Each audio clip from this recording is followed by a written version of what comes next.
We have discussed about example deterministic finite state automata in the last class. Today we are going to formally define what is a DFA and what is the language accepted by a DFA. So, before that we will be discussing about the formal definitions and notations which we need for defining a DFA and the associated language. So, the topic for today are definitions and notations connected with deterministic finite state automaton. To start with, we can define formally what is an alphabet set and what are strings over an alphabet set. An alphabet set sigma is a finite set of symbols or letters. We can look at examples. Sigma 1 is given to be an alphabet set with 3 symbols or letters a, small b and small c. Another example, sigma 2, an alphabet set which is a finite set of 2 symbols 0 and 1, which is the binary alphabet set. So, this is an alphabet set, is finite set of symbols or letters. Now, we can define what is a string or a word over a given alphabet set sigma. A string is a finite sequence of letters or symbols from the given alphabet set. It is just a finite sequence of symbols or letters from the given alphabet set. Examples, if you look at the alphabet set sigma 1, you can see that AABA is a string because it is a finite sequence of letters from this alphabet set. You can only use a symbol from that alphabet set. Another example, you can see that 010 is a string over the alphabet set sigma 2. So, that is alphabet set and strings. Now, see what is the length of a string, and also we will see a special string, namely empty string. Length of a string is the number of symbols in it. For example, length of AABA is 4 because 4 symbols are in it, and the length of 010 is 3. So, it is a very simple definition. Now, see what is empty string. The string of length 0 of any alphabet set sigma is called the empty string, which is denoted as epsilon. And see that here the alphabet set is not relevant, whether it is set ABC or set 01 or any other finite set. The empty string or null string is denoted as epsilon, and it is nothing but a string of 0 symbols. So, this is a special string which is not having any symbols and is denoted by epsilon. So, length of epsilon is 0. Now, let us see what is the set of all strings over an alphabet set. Suppose we are given with an alphabet set, then what is the set of all possible strings, which is denoted as sigma star. Given an alphabet set sigma, the set of all strings over sigma is denoted as sigma star. Okay. Sigma star means the set of all possible strings. Now, we can see what is the cardinality or size of sigma star for any given sigma. Note that sigma is a finite set of simples. And what can be the number of elements in sigma star, that is the set of all strings? Maybe we can first look at examples. Suppose sigma is given as the empty set of simples, that is no simple is there. Then you can see that the set of all strings is just the empty string. Because no simples are there, you cannot form any string other than the empty string.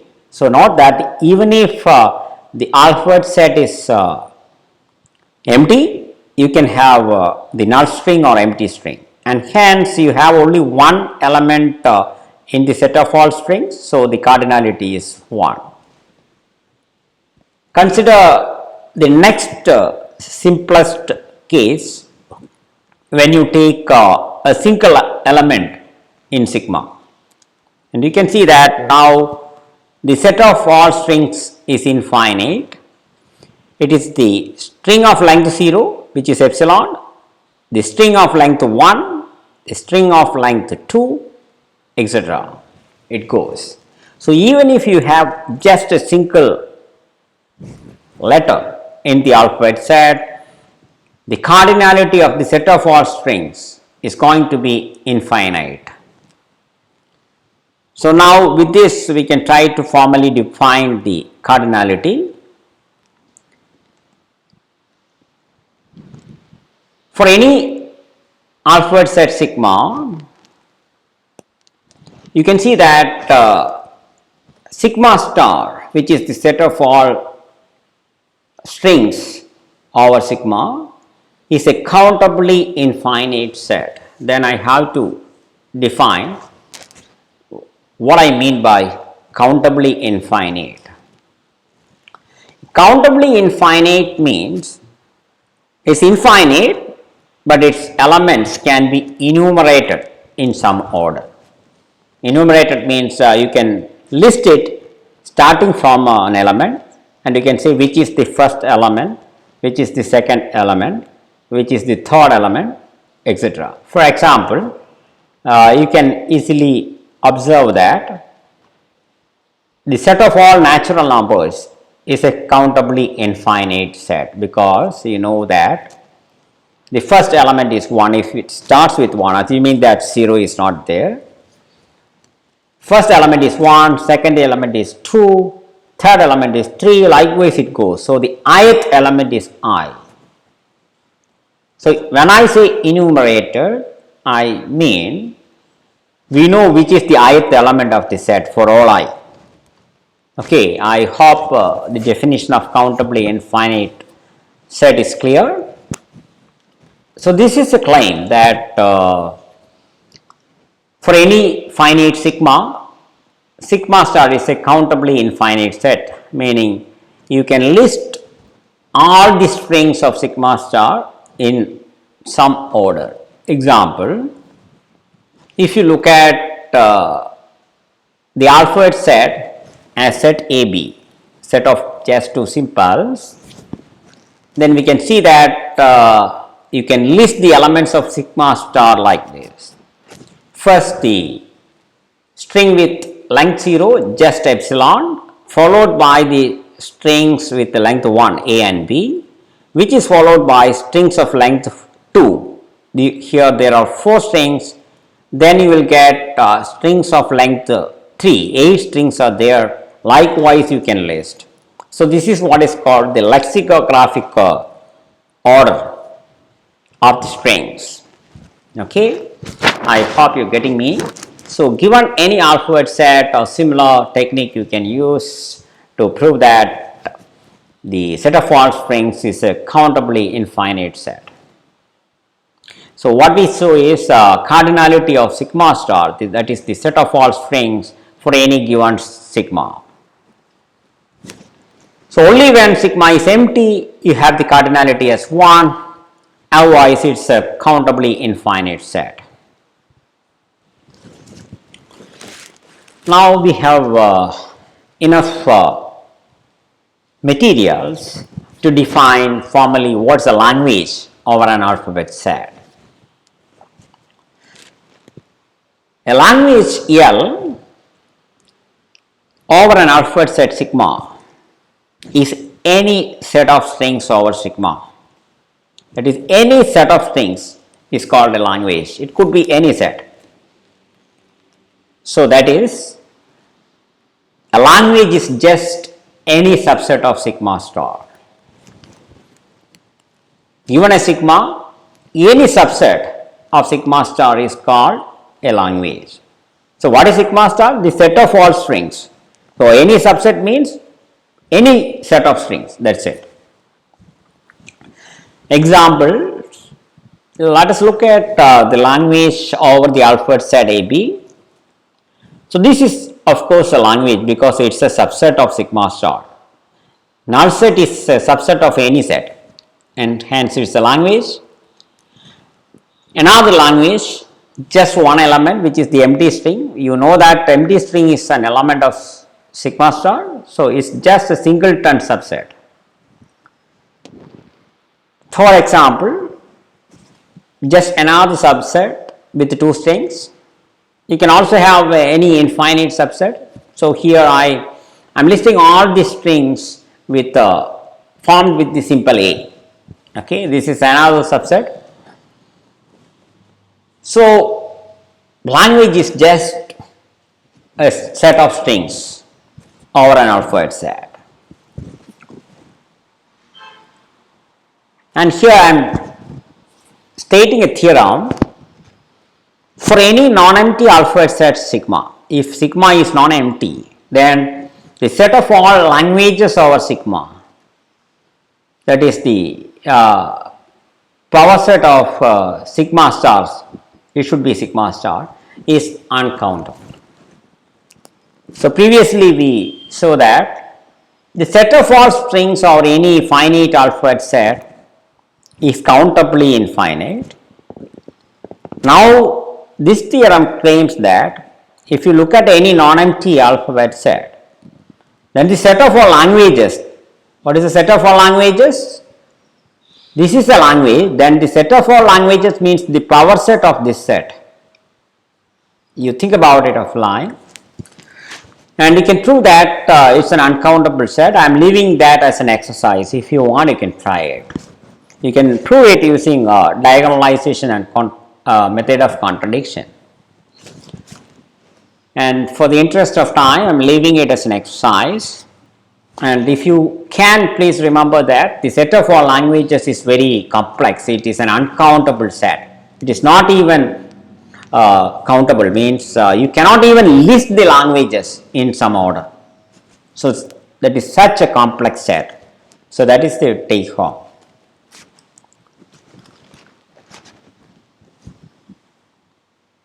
Now, we are coming to an operation, a binary operation on languages, concatenation of languages. It is not a difficult definition, we can define it.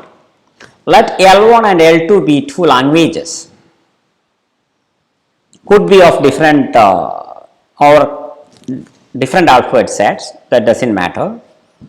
Then their concatenation denoted as L1 dot L2. Simply you can say L1 L2 also. It is defined as the set of all strings U concatenated with V such that U is a string in the first language and V is a string in the second language. Example can make it more clear. Let us look at two finite languages L1 and L2 given like this. There are two elements in L1 and three elements in L2. Then by definition, what is L1 L2?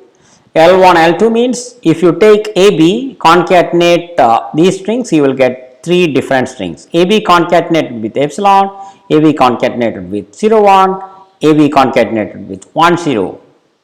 Then BABA concatenated with epsilon, then concatenated with 0 1 and concatenated with 1 0, and that is it. And if you rewrite, you can see that it is nothing but, you can also represent L1 dot L2 as L1 L2, simply L1 L2. AB concatenated with epsilon is AB. Concatenation means just write the second string after the first string together, then we will get the concatenation. So, AB concatenated with epsilon is nothing but AB. So, this is the identity operand for concatenation. AB concatenated with 0 1, AB concatenated with 1 0, then BABA concatenated with epsilon, BABA concatenated with 0 1, and finally BABA concatenated with 1 0. So, formally writing it is important, otherwise it is a very simple definition. And here we can have a lemma stating that if you look at any two languages L1 and L2, we can see that the cardinality or the number of elements in the concatenated language is the number of elements in the first language multiplied by the number of elements in the second language. Here you can observe 2 and 3, you are getting 6 elements. It is very easy to prove, and I am leaving the proof as an exercise. Now we have enough materials for defining formally what is a deterministic finite state automata. It can be defined as a simple structure, and first we need to collect the components of that structure. Look at this example DFA that we discussed in the previous lecture. If you want to collect the components, you can see that first there is a state set of two states E and O. Then we have one state designated as the start state. Here it is E with this little arrow. It indicates that this is the initial state or start state. That is the second component. Then we have a set of final states. In this particular example, only one state is final. Double circle represent this, and in general there could be one or more final states. So, it is just a set of states. In this case, it is singleton and is O only. And finally, we have a transition relation or function. For example, delta is a transition function. You say that if you are in the state E and if you are reading the simple A, then you go to the state O. So, if you are here and reading A means go to state O, that is the transition function. And it also says if you are in E and you are getting a B, then you stay back. If you are in O and you are getting an A, move to E, that is the definition. And so, suppose you are in O and getting a B, stay back. So, not difficult to see. And now we can formally define what a DFA is. A deterministic finite state automaton A over Alfred set sigma is defined as a quadruple. Not that this is defined over a given Alfred set sigma. Otherwise, you can take that sigma also as a part of this definition, but I am defining it like this. Given an Alfred set sigma, then a deterministic finite state automaton over this Alfred set is defined as a quadruple Q, which is a finite set of states like this. Small s, which is an element of the set of states, here E, which is known as the start state. Then third is the transition function defined as for every state, for every input symbol, there is the next state defined. Examples are here. If you are in the state O and if you are reading the next symbol as A, then the next state is E, that is it. If you are in this state and if you are reading a symbol, what is the next state, which is the transition function. And finally, capital F, which is a subset of states known as the set of final states of the automaton. So, that is a formal definition of deterministic finite state automotive. Now we have to define the language associated with the DFA, and for that we need to define an extended transition function delta cap. So I am giving you the definition first, please hold a bit, I can explain with an example. So the structure is this is a function, delta cap is a function from a state. If you process a string of simples, then where will you go? That is it. So delta is defined for a single simple from sigma, but delta cap is defined for a string of simples. That is the only difference. And how is it defined? It can be defined recursively. If you process the string epsilon, that is if you process the null string or empty string from the state q, you cannot move to any other state because you are not reading any simple. You stay back in q itself. That is the base case for this recursive definition. That is, if you start from the state q and process the string epsilon, you will end up in that state only. Now this is the recursive definition or the induction step.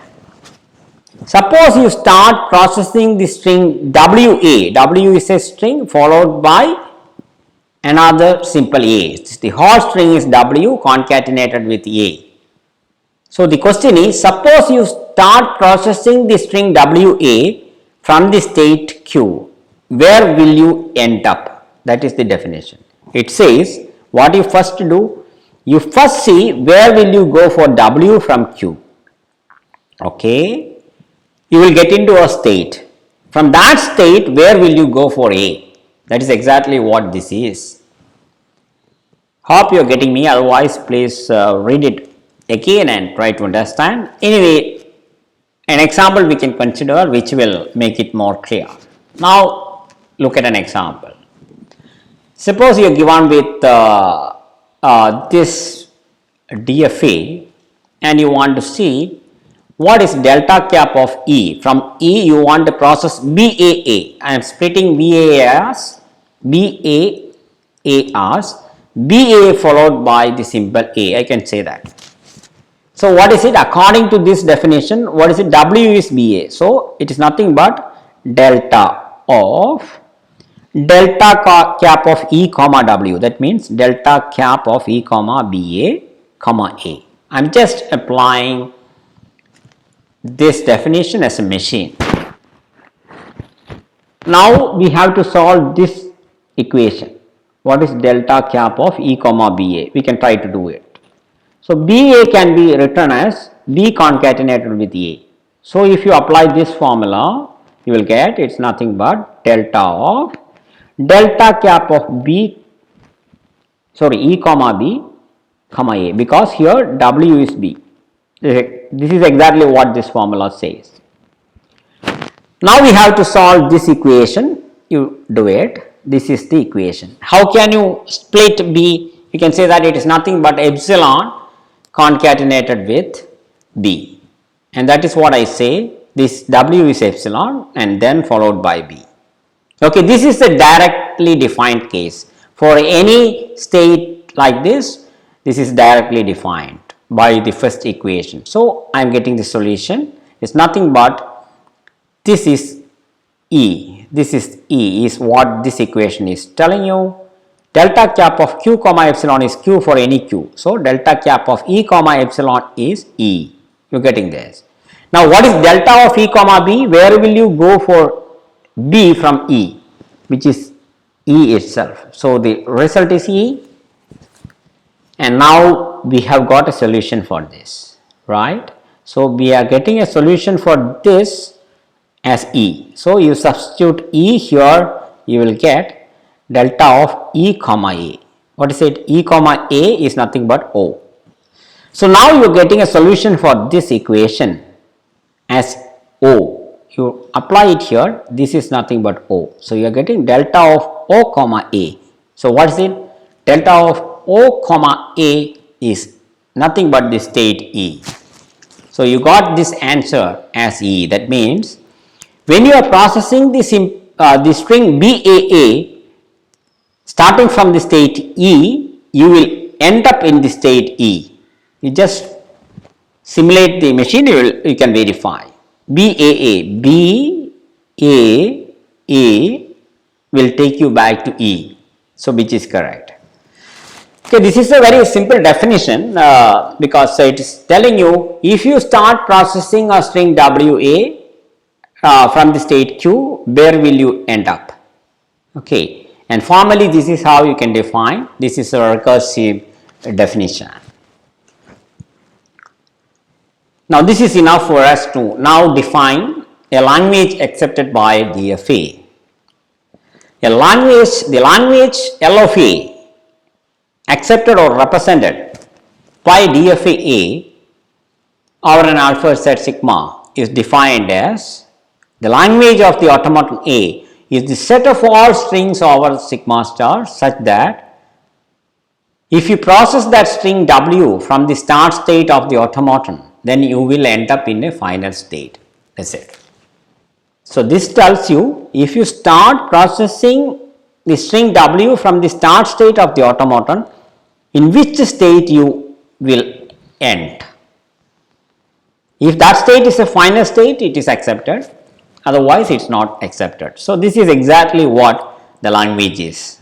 Examples: if you look at this DFA, you can see that the language is the set of all strings containing odd number of A's. You can see that any such W will be accepted, and if you look at a string with even number of A's, that will not be accepted, like AA or epsilon, 0 number of A's. So, this is the language accepted by DFA. Now, with this we are coming to the last definition that we are discussing today, which is regular language, which is a language in Chomsky hierarchy. So, what is a regular language? The language L, which is just a subset of sigma star for any sigma, is called regular if there exists a deterministic finite state automaton A over that alphabet set accepting the language L, or simply it is a language accepted by a DFA.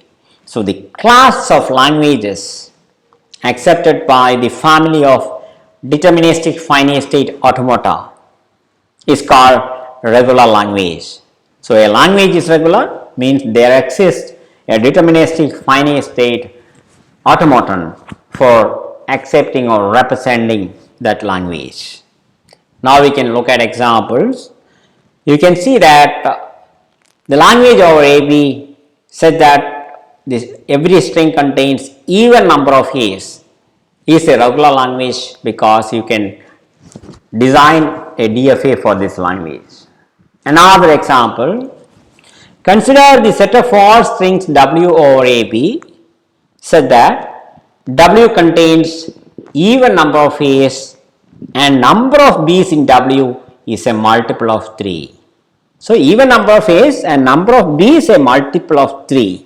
So, that is the property of a string in the language. You can see that this is also a regular language because you can find DFA recognizing or accepting this language.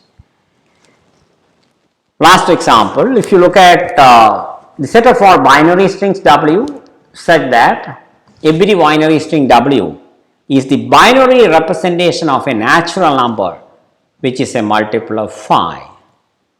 So, I am claiming that if you look at the binary representation of all multiples of 5 over the natural numbers, then that is a regular language. So, you have to design a DFA to prove it, but you can do. So, I request you to try designing DFAs for all these languages and observe that they are regular. So, with this we are finishing this lecture, and today we have seen formal definitions, annotations associated with a deterministic finite state automaton. Thank you.